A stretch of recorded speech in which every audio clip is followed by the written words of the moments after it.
কলকাতার বুকে এমন সুন্দর এক দক্ষিণ ভারত আপনার দেখে মন জুড়িয়ে যাবে। সত্যি বলছি বন্ধুরা, দক্ষিণ কলকাতায় অবস্থিত এটি হচ্ছে মহীশূর উদ্যান। দেখুন শালিক পাখিটা কেমন জলের মধ্যে স্নান করছে। আর এখানে অবস্থিত যে বিষ্ণুদেবের মন্দির, আর এই উদ্যানটিকে সুন্দর করে সাজানো হয়েছে। পুরনো কলকাতার যে চিত্র, সেই চিত্র তুলে ধরা হয়েছে। আর এটি হচ্ছে সেই বিষ্ণু মন্দির, যেটা এখন রেনোভেশনের কাজ চলছে। আর এটা হচ্ছে পুরনো কলকাতার চিত্রকে তুলে ধরা হয়েছে। আর বাগানটা খুবই সুন্দর। সকালবেলা এবং বিকেলবেলা বাগানটি খোলা থাকে। আর এখানে কোনো প্রবেশ মূল্য নেই।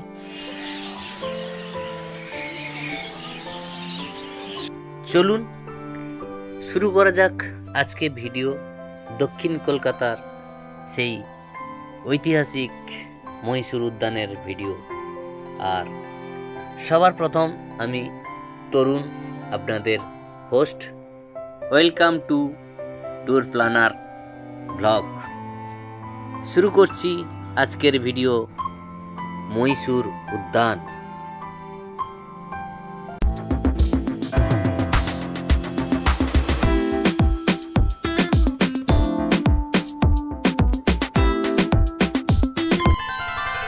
আজকে আমরা চলে এসেছি দক্ষিণ কলকাতার একটি ঐতিহাসিক উদ্যানে।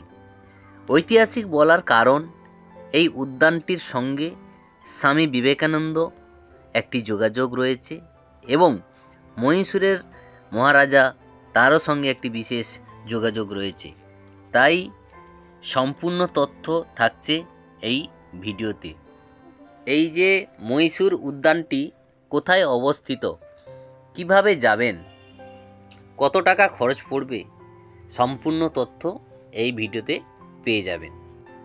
আমরা প্রথমে কমাকাতামারু বজবজ স্টেশন থেকে টালিগঞ্জ পৌঁছালাম।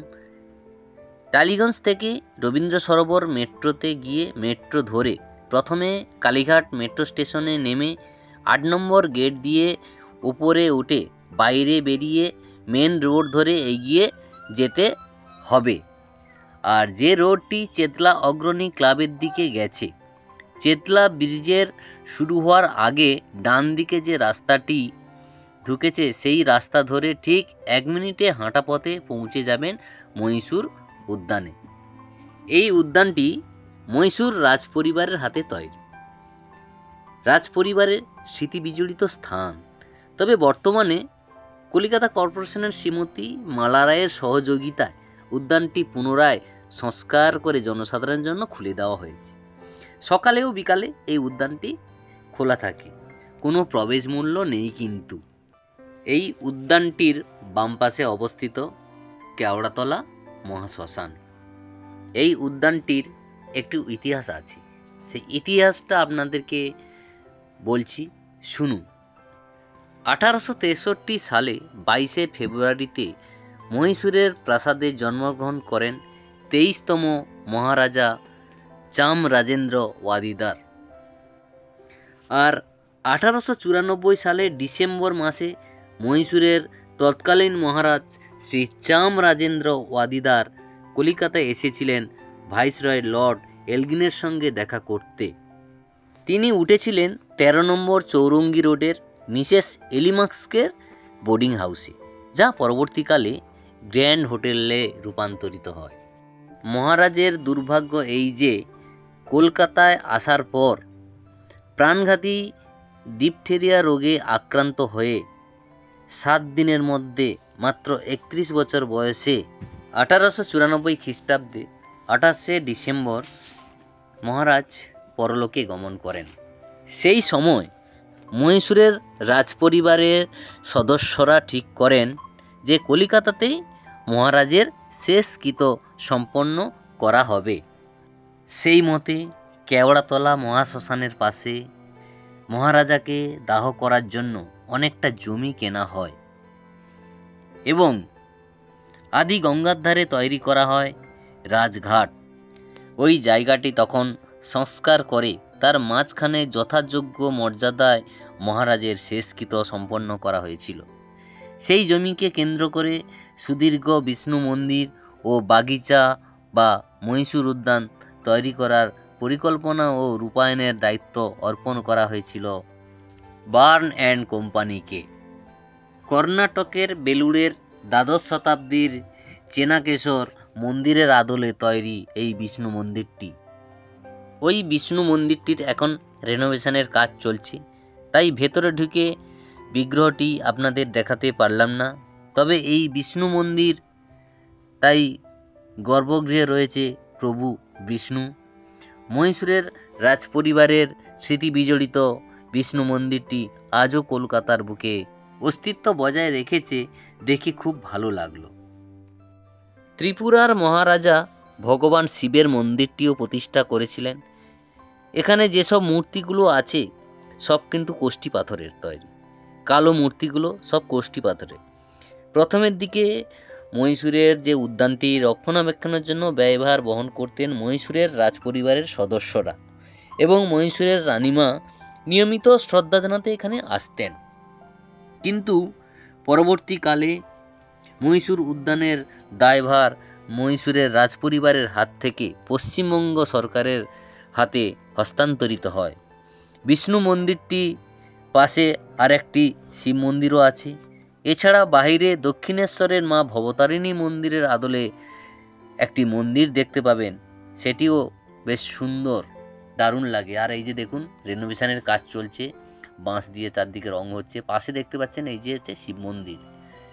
আর এই যে আমি প্রথমেই বলেছিলাম যে এটি যে এই মন্দিরটি সঙ্গে স্বামী বিবেকানন্দের একটি বিশেষ যোগাযোগ আছে, সেটি হলো স্বামী বিবেকানন্দ যখন শিকাগো ধর্ম সম্মেলন থেকে এদেশে ফিরেছিলেন এবং তিনি এই মন্দিরে কিছু সময় কাটিয়েছিলেন, তাই তার মূর্তিও এখানে আছে। আর এই যে দেখুন দেওয়ালে প্রচুর সুন্দর যে চিত্র অঙ্কন করা আছে, এগুলো তখন হচ্ছে কলকাতার যে পুরনো যে চিত্র, সেই চিত্রগুলোকে এখানে ফুটিয়ে তোলা হয়েছে, খুব দারুণ। আর যে বাগানটা দেখতে পাচ্ছেন, বাগানটা অসাধারণ অসাধারণ গালিচায় ভর্তি, প্রচুর ফুলের বাগান, ফুল দিয়ে সাজানো, শাকসবজিও হয়েছে। আর এই যে দেখতে পাচ্ছেন দেওয়ালগুলোকে কত সুন্দর করে রং করে তার মধ্যে বিভিন্ন রকম ছবি তুলে ধরা হয়েছে, যেগুলো আপনার পুরাতন যে কলকাতা। আর এই যে দেখতে পাচ্ছেন এটা হচ্ছে কেওড়াতলা মহাশ্মশান, সেই মহাশ্মশান যেটা যে চুল্লিগুলো সাধারণ মানুষের জন্য, আর যেটা আপনার যে দক্ষিণেশ্বরের আদলে একটা মন্দিরের কাছে একটা যে আপনি চিমনি দেখতে পাচ্ছেন, সেটা একমাত্র রানী রাসমণির পরিবারের কোনো ব্যক্তিকে সেখানে দাহ করার জন্য অনুমতি, সাধারণ মানুষের জন্য অনুমতি পায় না। আর শীতের সময় প্রচুর ফুলে ভর্তি। দেখুন এই ফুলটা মানে অবিকল যেন একটা প্রজাপতির মতো মনে হচ্ছে যেন গাছের মধ্যে প্রজাপতিগুলো বসে আছে। একটুকু ভালো করে লক্ষ্য করুন, আমার খুবই ভালো লাগলো। আর এখানে দেখুন সে ইস্ট ইন্ডিয়া কোম্পানির একটা চিত্র তুলে ধরেছে, দারুণ। কিন্তু প্রত্যেকটা মানে উদ্যানের দেওয়ালটা এত সুন্দর করে সাজানো, আর ফুল দিয়ে, যেহেতু শীতের সময় প্রচুর ফুলের সমারোহ, খুবই ভালো লাগবে। আর এদিকে আপনার ফোয়ারা আছে রাত্রিবেলা, যেটা হচ্ছে আপনার আলো সজ্জা যখন সজ্জিত হয়ে যাবে এবং ফোয়ারাটা চালু হবে, এই বাগানের যে সৌন্দর্যটা আরও অনেক গুণ বৃদ্ধি পেয়ে যাবে। আর এটা হচ্ছে সামনের গেটে বিভিন্ন রকম রেপ্লিকা আছে, যেটা রামকৃষ্ণ, সারদা দেবী, আর যেই আগেকার দিনে যে গরুর গাড়ি, সেই গরুর গাড়ির একটা চিত্র তুলে ধরা হয়েছে। আর এটা হচ্ছে আপনার সে কেওড়াতলা যে শ্মশানের দিকে যাচ্ছে সেই রাস্তাটার কথা আমি বলছি। আর এইটা দেখতে পাচ্ছেন এই যে হচ্ছে মেন যে কেওড়াতলার রাস্তাটা ঢুকছে যেটা, আর এদিকটা আপনি দেখতে পাবেন যেটা আছে চেতলাদি। আর এইটা যে এই যে নটরাজের ছবি দেখতে পাচ্ছেন, এটা হচ্ছে কেওড়াতলা শ্মশানের ভেতরটা। আর এই ভেতরের দেখুন এই যে এটা অনেকটা বড় জায়গা জুড়ে, আর অনেকগুলো চিমনি আছে এখানে, প্রায় 8টা মতো চিমনি আছে। এখানে অনেক দূর দূরান্ত থেকে এখানে অনেকেই আসে। যাই হোক, আর এই দেখুন সূর্য অস্ত যাচ্ছে, সূর্যটা কেমন সুন্দর একটা অসাধারণ একটা সিনেমেটিক ফ্রেম ধারণ করেছে, তাই না? গাছের মানে মাঝখান দিয়ে সূর্যটাকে খুব অসাধারণ লাগছে। আর এইখানে দেখতে পাচ্ছেন সেই জগন্নাথ দেবের যে মন্দির, পুরীর জগন্নাথ দেবের মন্দির একটা রেপ্লিকা করেছি। আর এইখানে রামকৃষ্ণদেব যে গাছের তলায় বসে ধ্যান করছে। আর এখানে একটা স্বামী বিবেকানন্দের স্মৃতিসৌধ করা আছে। স্বামী বিবেকানন্দ যখন শিকাগো ধর্মসভা থেকে ফিরেছিলেন এখানে কিছুটা সময় কাটিয়েছিলেন, তাই তারই একটা স্মৃতিসৌধ করা আছে। আর এখানে দেখতে পাচ্ছেন যে আদিবাসী নৃত্য হয়, যে ঝুমুর গানে নৃত্য, সেই নৃত্যের একটা রেপ্লিকা তুলে ধরা হয়েছে, খুবই অসাধারণ। কিন্তু জিনিসগুলোকে করেছে কিন্তু পরিচর্যা নেই, ফলে পরিচর্যা না থাকার ফলে মানে অনেকটা মানে সৌন্দর্য নষ্ট হয়ে গেছে। আর এটা হচ্ছে ঠিক এই যে দেখুন এখানে এখন সন্ধ্যা হয়ে গেছে, চারিদিকে আলোগুলো জ্বলে উঠেছে। আর এখন এই সন্ধ্যার সময় বাগানটির রূপ কেমন ধারণ করে সেই দৃশ্যটাও আপনাদেরকে আমি দেখাচ্ছি। দেখুন যখন দিনের বেলায় ছিল তখন একরকম রূপ ছিল, এখন রাত্রিবেলাতে আলাদা রকম একটা ভাইব, অসাধারণ লাগছে। গেটটার সামনে আমি দেখাচ্ছি, এটা যে এই যে হচ্ছে মহাশ্মশানের যে গেটটার ঠিক পাশে দেখুন একটা গাছের ওপরে কতগুলো পাখি। আর এই এখন যে পরিযায়ী পাখিগুলো প্রচুর, এই দেখুন একটা নিম গাছ, আমি নিম গাছটার মধ্যে দেখুন পাতা দেখতে পাচ্ছি না, প্রচুর পাখিতে ভরে গেছে, মানে পাখিগুলোকে দেখে মনে হবে যেন গাছের পাতা, প্রচুর প্রচুর।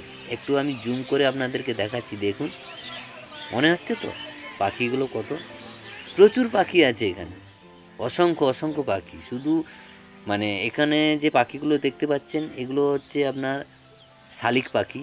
এর পাশে আমি আপনাদেরকে দেখাবো প্রচুর টিয়া পাখি আছে, সেই টিয়া পাখিগুলো চারিদিকে উড়ছে আর আওয়াজ করছে। এত একটা সুন্দর প্রকৃতির মাঝে যেই মানে কলকাতার যে যানজট, সেই যানজটের মধ্যে এই যে পাখিগুলো, এই দেখুন এই যে দেখাচ্ছি আপনাকে, এগুলো হচ্ছে সব টিয়া পাখি। টিয়া পাখি ঝাঁকে ঝাঁকে করে টিয়া পাখিগুলো যে শ্মশানের চারিপাশে ঘুরছে, একটা আলাদা রকম অ্যাটমসফিয়ার তৈরি হচ্ছে সত্যি, যেটা মানে ভাষায় প্রকাশ করে বলা সম্ভব না। আর এখন দেখুন উদ্যানটির ভেতরের এখন দৃশ্যটা কেমন সুন্দর লাগছে, আলোগুলো জ্বলে উঠেছে, সুন্দর গাছগাছালিতে উদ্যানটি ফুলে ভর্তি। আর এই যে ফোয়ারার জলটা দেখুন কত সুন্দর রং বেরঙের আলোকসজ্জায় সজ্জিত করে রেখেছে। আর দূর থেকে অসাধারণ লাগছে, একটা অসাধারণ ভাই, মানে কলকাতার বুকে যে এত সুন্দর একটা বাগান আছে অনেকেই হয়তো জানেন না। এবং পাশে কিন্তু প্রচুর ক্লাউড, কিন্তু বাগানটিতে এত সুন্দর ভাই আপনি বুঝতে পারবেন না যে পাশে বড় এরম ক্লাউড এরিয়া। নিস্তব্ধ, খুবই শান্ত নিস্তব্ধ পরিবেশ, দারুণ লাগবে। একদিন বিকেলবেলায় এসে সময় কাটাতে পারেন, বাড়ির ছোট বাচ্চাদের নিয়ে এলে তারা এখানে খেলাধুলা করতে পারবে, সুন্দর পরিবেশ, একটা সময় কাটানোর ভালো জায়গা। দারুণ লাগলো আমার, আপনাদের কেমন লাগলো ভিডিওটি কমেন্ট করে জানাবেন। যদি ভিডিওটি ভালো লাগে তাহলে লাইক, কমেন্ট ও শেয়ার করতে ভুলবেন না। আর যারা আমার চ্যানেলে নতুন তাদেরকে বলবো কিসের জন্য অপেক্ষা করছেন, সাবস্ক্রাইব করে দিন। না, কোনো জোরাজোরি নেই, যদি ভালো লাগে তবে চ্যানেলটিকে সাবস্ক্রাইব করবেন, অন্যথা সাবস্ক্রাইব করার দরকার নেই। আর যদি সাবস্ক্রাইব করে থাকেন তাহলে পাশে থাকা বেল আইকনটি প্রেস করে দেবেন, যাতে নতুন নতুন ভিডিওর নোটিফিকেশান সর্বপ্রথম আপনার কাছে পৌঁছে যাবে। আর ভিডিওটি এখানে শেষ করছি। সবার শেষে একটা কথা বলবো, সবাই সুস্থ থাকুন, ভালো থাকুন, সঙ্গে থাকুন। ট্যুর প্ল্যানার ব্লগের পক্ষ থেকে আমি তরুণ, আপনাদের হোস্ট। সবাইকে আবারও ধন্যবাদ জানিয়ে ভিডিওটি এখানে শেষ করছি।